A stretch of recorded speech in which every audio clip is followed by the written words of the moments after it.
I'm Ranger Josh. Come join me as we check out the fascinating process of tapping maple trees. What would our flapjacks and waffles taste like without sweet, sticky maple syrup? Hey there, Barb. Hey Josh, you're right on time. I'm just about to tap this sugar maple tree. How do you know it's a sugar maple? Well, there's a few clues that I've got.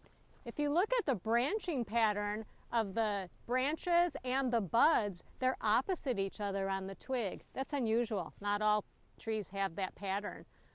And if we were to be able to see some of the leaves on the ground, you'd see that typical palmate shape with 5 lobes with pointy tips on them. And also the bark. All right, so we know it's a sugar maple. How old does it have to be in order to tap it? That's a really good question. Different trees grow at different rates depending on the soil and the spot that they're growing in. So we actually go by the circumference of the trunk of the tree to determine that. If the circumference is 30 inches or more, the tree can sustain 1 tap.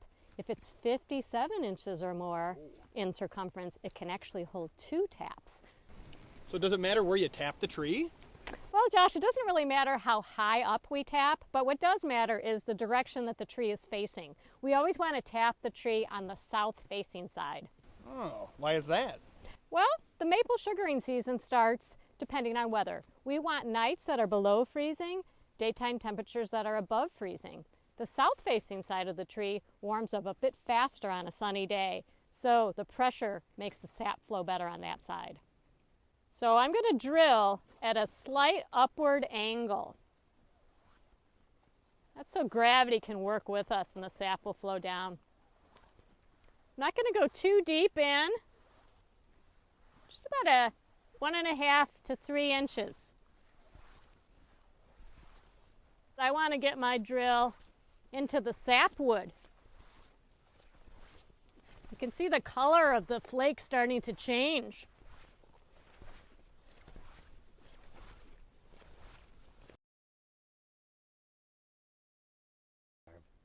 Look at that, the sap is flowing. Spring is here. Awesome. Cool.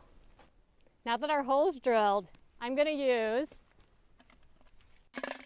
this type of spile where the hook is separate.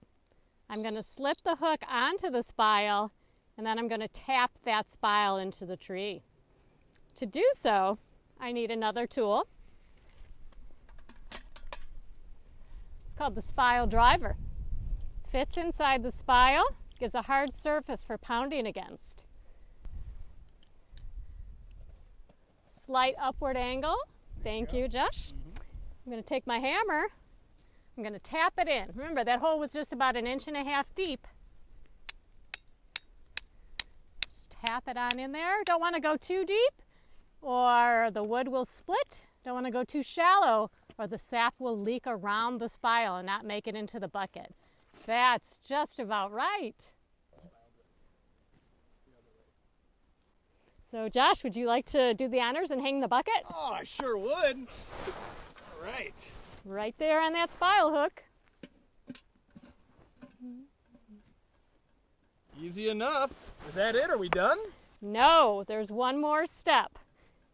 If it rains tonight, the rain would come in and dilute our sap. So we want to put a little roof on our bucket. We've got 2 different types.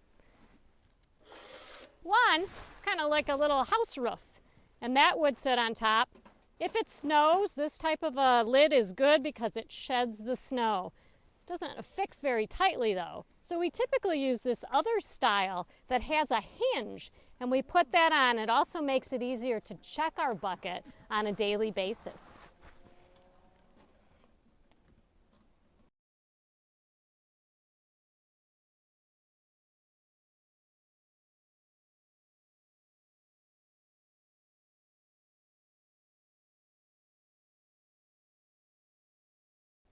Josh, can you give me a hand? Certainly. Thank you. Give you that kettle. This is from yesterday. Pretty full bucket of sap. I'm going to pour it into our kettle.